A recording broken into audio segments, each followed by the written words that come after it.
everybody, welcome back to English 112. This is for our class for Thursday, the 21st, where we are transitioning away from Oedipus the King and moving into our next drama, and that happens to be Shakespeare.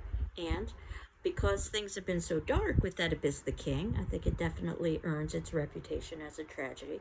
I wanted to try to lighten things up, and that's why we are reading and watching a Shakespearean comedy.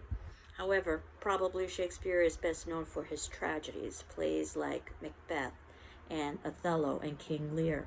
Notice these plays are named after a central title character, and this is usually a great individual who is above and beyond the ordinary, who experiences some sort of downfall.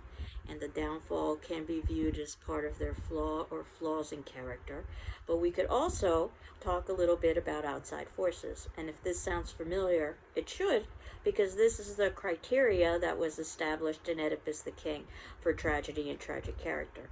Now, Shakespeare would oftentimes take artistic liberties, not necessarily because he didn't know the conventions, but he wanted to expand upon the conventions. So his best known tragedies don't necessarily fall into the nice, tidy, neat definition of tragedy and tragic character that Oedipus does, which I think makes it even more interesting, because then we can talk about the ways that Shakespeare deviates and why he would choose to deviate from that. But I wanted to begin a little bit by talking about Shakespeare himself and his bio. There's very little information that we have about Shakespeare. Most of what we have is based on legal records, things like birth certificates and death certificates. So what is conventionally thought is that Shakespeare's birthday is April 23rd in 1564, and his death date is the same date, April 23rd in 1616. And he was born in Stratford upon Avon. And outside of that, we know very, very little. We know that ultimately his father was probably a glove maker and also was involved in some local politics. There is some scholarship that would suggest that Shakespeare was a schoolmaster for a while. Shakespeare never attended university, and that has raised a good number of eyebrows. The fact that he was able to produce such quality without having a university education. He had what was known as a grammar school education, which would be very different than what we think of today in terms of grammar school, in that they would be fluent in Latin and Greek. So there's a good amount of academics that are involved in a grammar school education, but certainly not the level of one would expect at a university. And Stratford upon Avon was considered to be a town that was kind of removed from the hustle and bustle of the city of London. And I tell you all of this because of some of the conspiracy theories that have come up about Shakespeare's identity. That some people have argued that Shakespeare could not have written these plays either because he was not university educated, which I think is very much a classist argument. One need not necessarily have formal education to be genius. And in fact, I don't know if formal education can lead one to genius. There have also been arguments that he wasn't as metropolitan as perhaps some of the other playwrights of the day coming from Stratford upon Avon. But it was considered to be a kind of crossroads, so he would have met a good number of travelers. And instances of not having much information about his life, again, not necessarily that unusual considering the time period, though there are playwrights at the time period that we know more about. Shakespeare's will, perhaps one of the most famous literary documents in existence, shows that Shakespeare left his second best bed to his wife. Lots of speculation there, but I don't think it's necessarily valid to say that there's something untoward with that request, because the assumption is that his wife probably would have gotten most of his property. So the second best bed might have been something that had some sort of a romantic or sentimental value to him. So he wanted to make sure that that was identified. We know that he married young, and we know that his wife was younger than he was, Anne Hathaway, And we also know that approximately 7 months later they had their first child, which would probably explain why it was that they didn't go through the formal process of announcing their wedding. It seemed rather rushed. Shakespeare was 18, she was 26, and basically, outside of some legal documents about some minor lawsuits, that's pretty much what we know about Shakespeare. We're not even sure how necessarily he died. The convention is to say that he died of a fever, but we don't necessarily know the details of all of that. So, if you like conspiracy theories, then you can come up with all kinds of theories as to who might have written these plays. Perhaps it was a contemporary playwright during the time period that used a pseudonym. One of the most common examples would be the theory of Christopher Marlowe having written these plays. And Christopher Marlowe was a playwright that was a contemporary of Shakespeare's, but he also was, as his full-time job, a spy for the Queen. And he died under rather suspicious circumstances in a tavern brawl. So, again, if you like conspiracy theories, there are some ideas that perhaps this was all staged, Christopher Marlowe's death, and then he went underground and he needed to take on another occupation, and he did what he knew best outside of working as a spy, which would be as a playwright. And, of course, the work that he produced after that would be more sophisticated than the work he produced under the name of Christopher Marlowe. So that's one suggestion. Another suggestion is that it's somebody from the royal court. For instance, Edward de Vere, who could not necessarily accept the reputation of being a playwright, because at the time being a playwright and being an actor was seen as a kind of unsavory sort of occupation that would be beneath someone of the royal family. In fact, there's even speculation that the Queen at the time, Queen Elizabeth, wrote these plays, and not only because of her royal status, but because of her gender, she was not allowed to admit that she was the author of these plays. Perhaps the most ridiculous argument I've heard is that a committee wrote these plays. If you've ever served on a committee, then you're probably well aware that they usually struggle with trying to find a time to meet, let alone be able to write 30 plus plays and keep it a secret. So again, if you like conspiracy theories, you can follow that idea, but the more common argument is that Shakespeare was a genius. And when we have indicators of perhaps something that could be a bit strange, for instance, Shakespeare's name being signed differently on different documents, that was not that unusual at the time. They didn't have necessarily the kind of standardized spelling that we have today. And you can imagine some of the difficulties with not having standardized spelling. There's no portrait of Shakespeare done from life, but there was a portrait that was done after he died, and that's usually the image we think of with Shakespeare, the Droeshout engraving.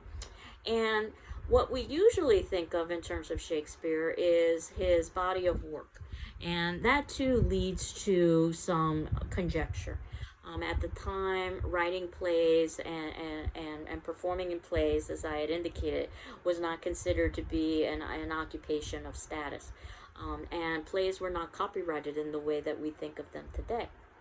So they weren't preserved in the way that you would think that they would be. And if one wanted a copy of the play, there were a couple of ways to go about doing it. Probably the most common way was to get a quarto, which is a printing term where you fold a sheet of paper into fours, so it looks like a paperback. If you're familiar with Spanish, cuatro means four. And basically you would hire somebody to go into the audience and transcribe everything that was happening in the play. You can imagine how difficult that task would be and the number of errors that would probably be produced. Or you could hire a bit actor acting in the play themselves and have them reconstruct. Again, you can think of the temptation to have one's role appear larger and grander if one were transcribing the play. And also, it was very common for actors to know their parts, but not necessarily to know well the parts of the other actors. So again, lots of errors. And there would be lots of versions of these quartos that would be out there. They're almost like bootleg CDs or DVDs back when we would have CDs and DVDs, if you want to think about it that way. And then what you had 7 years after Shakespeare's death was very unusual. His peers got together and tried to put together a definitive copy of his works. Again, that's usually used as evidence to show that Shakespeare did indeed exist and that he was so well thought of by his peers that they try to preserve his body of work. And that was known as a folio, and that also is a printing term where you fold a sheet of paper once rather than twice, so it's much larger. Of course, Shakespeare wasn't alive at that point, so he couldn't indicate whether or not they were accurate in their reproduction, but they tried to the best of their ability. And now what modern day editors do is they put together all of the versions that exist of a particular play. Let's say something like A Midsummer Night's Dream. And they have all of the existing versions that they've been able to find of all of the quartos, all of the bootleg copies. Plus they have the folio. And they compare and they contrast and they try to put together the correct or the definitive version of Shakespeare's works. For some plays like Midsummer, there's very little debate. Other plays are known as problem plays because they're just that, they're problems. And there is a lot of debate as to what it was Shakespeare could have written. However, even in the non-problem plays, occasionally what you will find is when you are reading the play, within the play itself, you'll see some square brackets. And you'll remember that the square bracket is a writing convention that we use in order to insert our own language into a quote. So if you ever see something in a square bracket in Shakespeare's writing, that means this is the editor's insertion. Many Shakespeare versions come with footnotes or endnotes to try to define some of the language, because language was used differently during the time of the Renaissance than it would be used today. So it's comparable to, I would argue, a foreign language that perhaps you know 90% of. And certainly it does get easier once you begin reading Shakespeare's rhythms. And Shakespeare wrote in poetry, so much like Oedipus the King, but the difference is that in Oedipus the King, we were all reading a translation. So in my mind, I've never really read Oedipus the King because I've never read it in the original Greek. Luckily, I can read, and you can read Shakespeare in the original English. But again, some language is going to be different. And those endnotes or footnotes can be very useful because they define what a word might have appeared like during the time period, how it might have been used. And of course, this is also an editor's job to try to guess which words your average audience would need to have defined. And some editors do a better job of that than other editors do. You can see that this is something that was done in our textbook where you've got some language defined. And that said, because there are questions about folios and quartos, there's still some guesswork about what Shakespeare actually wrote. And some of the words were created by Shakespeare and were never used again. So again, there's some guesswork involved there. So why do I tell you all of this? Basically, to kind of summarize, we know very little about Shakespeare's life, but I don't think we need to know much about his life in order to appreciate his works. That said, we know that his works have some, perhaps, textual problems, but hopefully the textual problems are at a minimum with the texts that are usually considered to be definitive in Shakespeare's canon. Now, Shakespeare's canon, the works that he wrote plays, obviously dramas, and he also wrote sonnets, poems. And we think that he wrote sonnets or these poems during times of plague when the theater houses were closed. Which we'll talk a little bit more about when we start talking about poetry. And the modern day parallels don't escape me that large gatherings need to be avoided in times of illness. Not that they were aware of how the plague was spread. Basically, it wasn't airborne. It was spread through fleas on rats. But they weren't aware of that, so they try to limit as many outdoor gatherings as possible. So, in addition to the poems that Shakespeare wrote that we'll be talking about in the poetry section, he wrote plays, and those plays oftentimes fall into genres or categories. And the categories are comedies, histories, tragedies, and tragicomedies, as you can see in the notes below. And in all of these genres, there are expectations, much like when we were talking about formula fiction at the beginning of the semester. There's certain elements that one assumes will appear in a comedy, as opposed to a history, as opposed to a tragedy or tragic comedy. We think that Shakespeare probably wrote most of his comedies early on in his career, but again, we're not even necessarily certain of the dates in which these plays were written. There's some guesswork associated with that. Comedies would definitely have comedic elements associated with them, but in our contemporary times, we think of comedy as humor. Think more like the contemporary romantic comedy, if you will, the rom-com, in our present day to sort of categorize the comedy that Shakespeare would have written during the time. That basically love and complications associated with love would be the major focus of a Shakespearean comedy. And eventually, you know that there will be resolution and a happy ending. And a happy ending means no death, and it also means either marriage or the promise of marriage. You can decide for yourself if that's a happy ending or not, but that would have been thought to have been the happy ending during Shakespeare's time.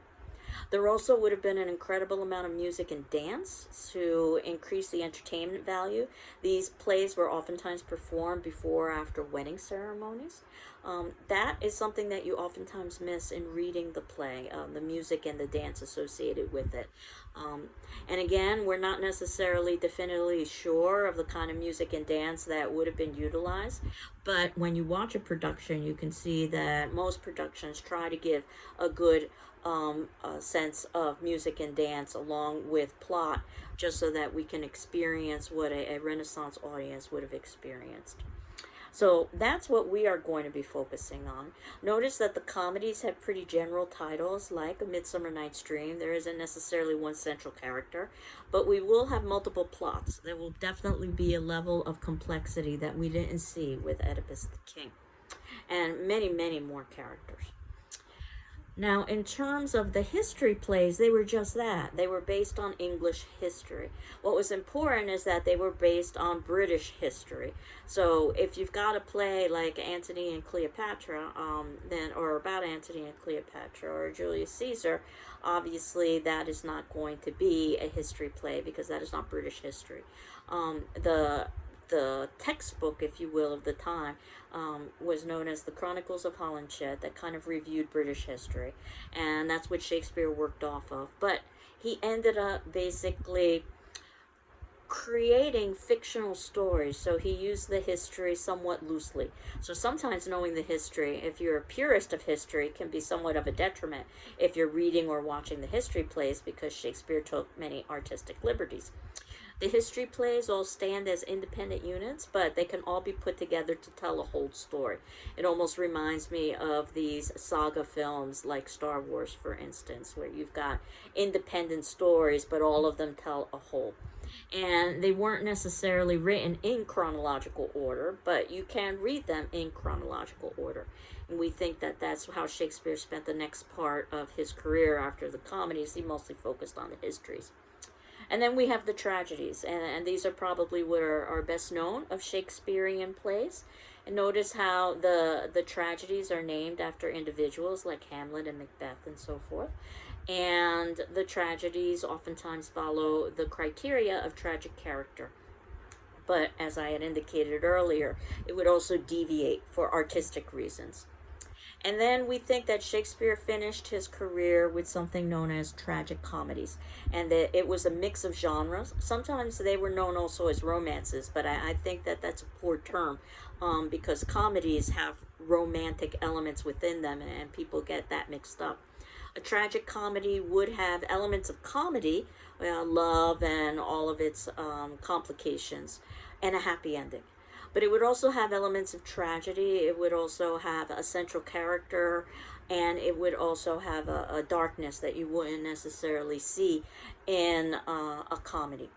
So we, again, are going to be focusing on the comedies. And A Midsummer Night's Dream, which happens to be a play that you might have had experience with, it oftentimes is studied in the K through 12 level, because it is about thwarted love. So it's something that adolescents can perhaps connect with. And it's not too bloody, it's not too violent. That said, which is somewhat of a surprise for many readers and audiences, Shakespearean plays are highly sexual, And at the time, sex and violence was perfectly fine. What was not fine was making political commentary. That could get you in trouble with the queen, and in fact could even lead to your being executed. So one needed to either avoid political commentary or needed to hide that political commentary within their writing.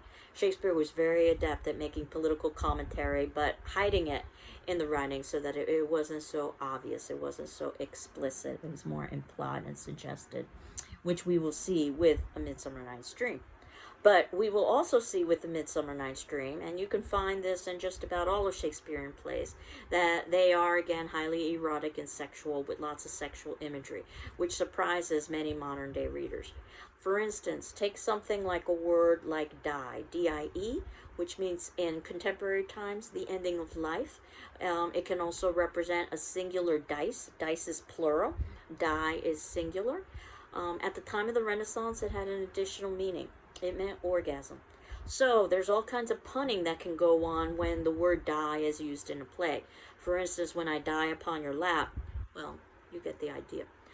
So this is not uncommon in Shakespeare's plays, but you have to understand what the language means. And at least my experience in the K through 12 treatment of Shakespeare, they usually don't talk about the sexual elements of Shakespeare for obvious reasons, because of the age of their audience. But we will be talking about the sexual elements because this is a college class. So, in terms of thinking about the venue of performance, and we know how important it was understanding a little bit about Greek amphitheaters, and we also know that it's going to be important to understand the theaters during Shakespeare's time to understand some of the limitations in terms of performance and some of the conventions. And Shakespeare's theater was known as the Globe Theater, oftentimes known as the Circular Wooden O. It is a wooden theater that was put together with jointry in the wood, and basically it had a open roof area so that basically it was exposed to the elements. And all of society attended the theater. It was the television of the day. The rich and the poor, the young and the old, the educated and the not educated. And again, the more money you paid, the better off the seating would be. Seats could seat several thousand people. And in terms of thinking about where one would sit, if one was affluent, one could sit in a seat that was covered, that was protected against the elements, and that had even a cushion so that one could be more comfortable. The least expensive seats weren't even seats at all. You paid for the privilege of standing in front of the stage. And you were known as a groundling then because you were standing on the ground. Or also you were known as a stinkard because probably you were from the lower level of society. And, well, frankly, you stank. But even the higher level of society stank. Sanitation is not what it is today. So the old joke, and I'm not sure it's a joke, that Queen Elizabeth took her yearly bath whether she needed it or not. So definitely it gives a different sense to watching these plays when you think about that they didn't have electricity, they didn't have indoor plumbing, so forth and so on. And those stinkers who were standing, or groundlings, who were standing in front of the stage, which jutted out to the audience, ironically, paid the least but probably had the best view in town. It almost reminds me of going to a musical concert where you pay so much for your expensive seat in the front and then you probably stand up during most of the concert, which I've never understood, to be quite honest with you. So yes, they might have been uncomfortable by standing, but again, they would have a wonderful view. And the actors would play with the audience and include the audience in the actual drama. Boys were hired to play female roles because it was seen to be kind of unsavory for a woman to be involved in theater. It gives a whole different feeling to something like Romeo and Juliet. There would be minimal props because, again, props complicate things in terms of a production. But the costumes would be incredibly elaborate. And during the time of the Renaissance, clothing oftentimes denoted social station, much more so than today's world. Not just the quality of fabric, but also colors. So there were some colors that were reserved just for the upper stations. So you could tell a great deal through costuming. And to give you an idea what the globe looks like, I have a couple of links below. Now, what ended up happening with the globe is that after Shakespeare's death, a short time after that, the theater was basically torn down because it was seen by evil, by a group of people that we've talked about before in this semester, the Puritans. Remember the Puritans when we were talking about young Goodman Brown? Well, they tore down the theaters. And for many, many years, there was just a little plaque there that was indicating that this is where Shakespeare's Globe was. And there was actually a small bit American actor by the name of Sam Wanamaker who was on a trip to England in the 70s and was stunned and horrified that Shakespeare's Globe wasn't there, just a small plaque. And he basically made it his lifelong mission to reconstruct that globe. And no one thought he could do it. He wasn't British. He didn't have funding. But lo and behold, he did it. That said, unfortunately, he didn't live long enough to see the opening of the reconstructed globe, which is just feet away from where the original globe would have been. And they used all of the scholarship available at the time to try to reconstruct that globe so it could be historically accurate. And you can see that they have a virtual tour. I encourage you to take it. I wish we could all go to England and see it live. Unfortunately, that's not possible. But I've got a link for the virtual tour for the Reconstructed Globe Theater. And they also have a website because now they actually use it for productions. And while they did modernize some things, they added electricity in bathrooms. After all, there are health codes that need to be followed. What you can see is that basically what we've got is a plastered structure over wood, and again the roof is missing. We've got a thatched roof along the sides, and then we've got the open air area, so that ultimately weather would play a role as to when a play could be performed, as well as the time of day. Now, there were other theaters at the time, but the Globe was the most famous. There were also some small indoor theaters that would be used for the very privileged so that they could see a production indoors.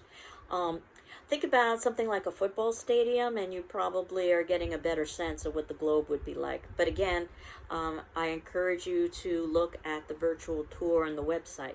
Now, you know that I'm very interested in having us watch production, and there are many, many productions of all of Shakespearean plays, some better than others, and some of them try to be more purist in nature, and then some of them try to be more contemporary, and some do a mixture. And we are going to be watching a production of A Midsummer Night's Dream that was actually performed in the Reconstructed Globe Theater. Assuming that that link is still active, I need to double check on that. There is that copyright issue, but so far I've been able to find links even though they may not necessarily be following copyright, and I'm not going to ask questions, to be quite honest with you. If I can find a link on the web, I'm going to be doing that. So the version that I wanted to show is actually performed in the Reconstructed Globe Theater so that you could have more of a sense of what we might have experienced in the late 1500s if we were watching a Shakespearean play. Again, they take liberties and they try to modernize it in some ways, but you'll get a sense through the costuming and through the actual performance on stage as well what the Globe Theater would have been like. Now, the play we're reading, A Midsummer Night's Dream, is thought to have been written around circa 1595. So we're talking about the late 1500s.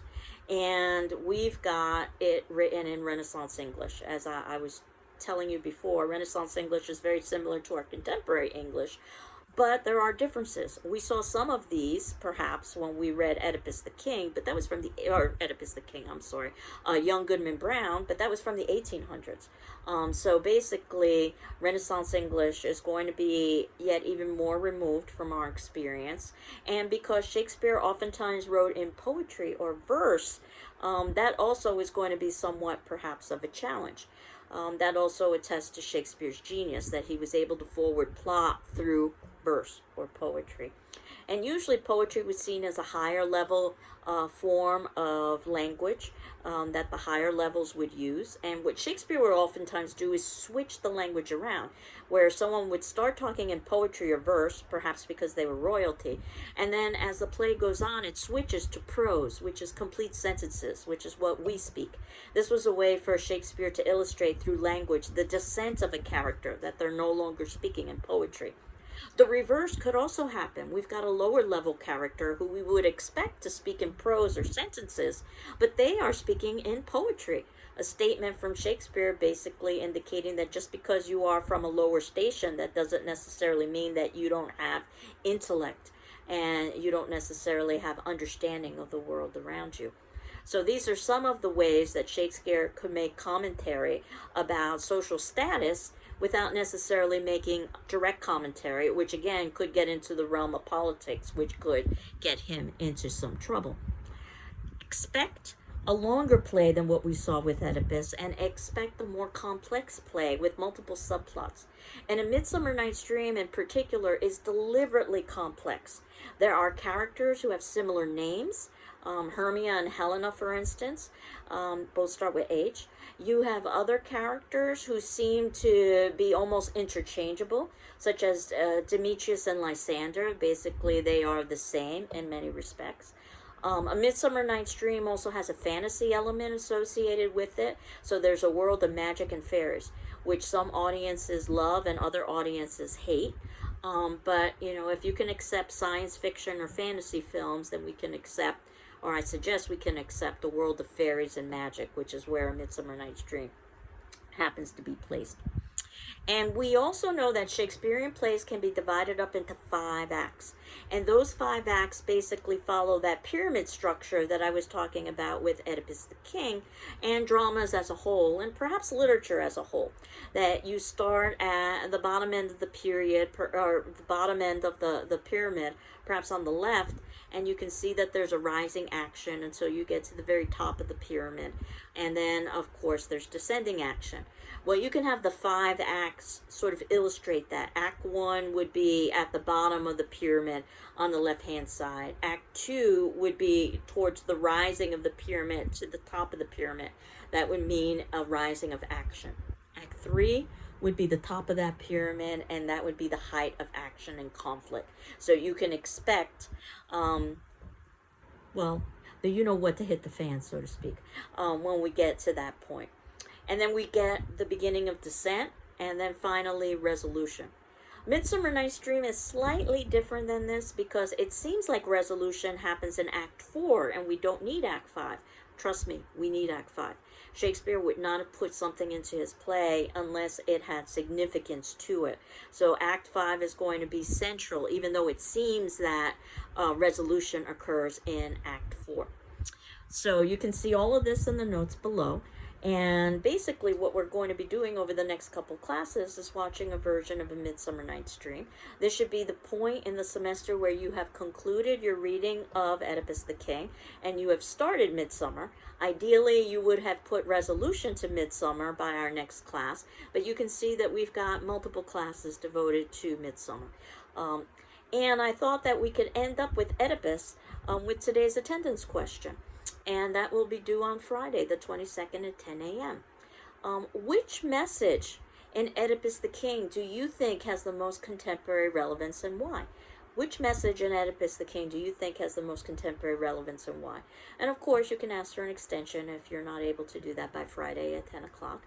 But I thought that connecting a play that's so far removed from our society and our time to our present day might be a good way to give some resolution to Oedipus the King before we move on to watching A Midsummer Night's Dream. So I'm in the midst of grading your papers. Some of you have received them back, some of you have not, so I'll just keep plugging away and sending them to you. Again, everybody has the option of revising that first paper for a higher grade if they so elect to do so. I just ask that you submit in the evaluated copy that I have returned back to you along with your revision. And if you're not quite sure how to go about revising, I would have put some comments, some summary comments at the ending of the paper. you can certainly make an appointment with me and we can talk a little bit more about it. You've got up until the ending of the semester to do the revision, but the sooner that you hand it in, obviously, the better for everybody involved. So we'll continue on next class and talking about specifically Midsummer Night's Dream. And I also wanted to make sure that I was providing you with some information about plot as we're actually watching this play, because I know that Shakespeare can sometimes be a bit challenging. Now, the audience would not have known plot ahead of time the way they would have with Oedipus. They would have experienced the plot in watching it. But I'm also well aware that this is not an introduction to Shakespeare class, which I do teach, but this is just an introduction to literature class. So I wanted to make sure that by the ending of A Midsummer Night's Dream, everybody had a sense of the understanding of the plot before we move into our final drama, which is much more contemporary, A Raisin in the Sun. And I think you'll find that to be a much easier read. From what students have told me, this is probably the most difficult part of the semester. We're right at the midterm point, so that makes a certain level of sense. And Shakespeare is oftentimes challenging. And then things tend to lighten up and get a little bit easier. So I hope you're doing well. I'm doing well, and we will continue on next class. Take care. Bye-bye.